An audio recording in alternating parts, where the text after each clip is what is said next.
Dans une petite ville tranquille, il y avait un dentiste nommé Dr Lefebvre, réputé pour ses compétences exceptionnelles mais aussi pour son étrange comportement. Les habitants avaient toujours remarqué que les lumières de son cabinet restaient allumées tard dans la nuit, et des bruits étranges s'échappaient parfois de l'intérieur. Pourtant, la plupart des gens, attirés par son talent, continuaient à prendre rendez-vous. Un soir, Émilie, une jeune femme souffrant d'une terrible douleur dentaire, décida de consulter le docteur Lefebvre. En entrant dans le cabinet, une odeur métallique l'envahit, et l'écho de son pas sur le carrelage semblait plus fort que d'habitude. La salle d'attente était vide, et l'atmosphère était lourde, presque palpable.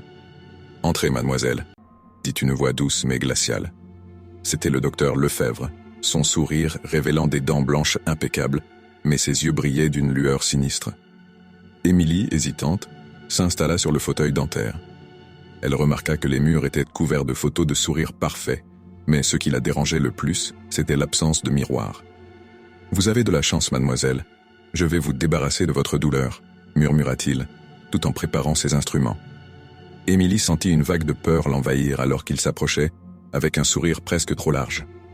La séance commença, mais au fur et à mesure que le docteur Lefebvre travaillait sur sa dent, Émilie ressentait une douleur qui dépassait de loin tout ce qu'elle avait connu.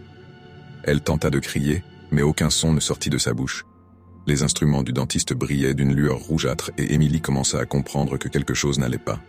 À ce moment-là, elle aperçut au fond de la pièce une porte entr'ouverte et des ombres dansantes qui semblaient murmurer son nom. Ses instincts de survie se réveillèrent. Dans un élan de panique, elle se leva brusquement du fauteuil, mais le docteur Lefebvre la retint fermement. « Où pensez-vous aller ?»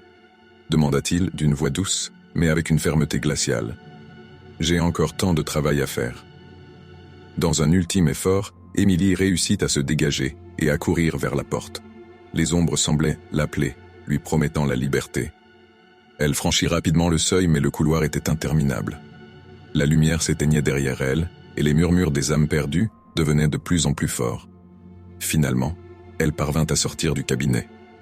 Essoufflée et tremblante, elle réalisa qu'elle était seule dans la nuit. Mais quand elle se retourna, le cabinet était déjà disparu, comme s'il n'avait jamais existé. Les jours passèrent, mais Émilie ne put jamais oublier le sourire du docteur Lefebvre. Chaque fois qu'elle fermait les yeux, elle voyait des ombres danser autour d'elle, des dents blanches s'étirer dans un sourire sinistre, lui rappelant que le mal était peut-être plus proche qu'elle ne l'aurait jamais imaginé. Il ne restait plus qu'une question. Qui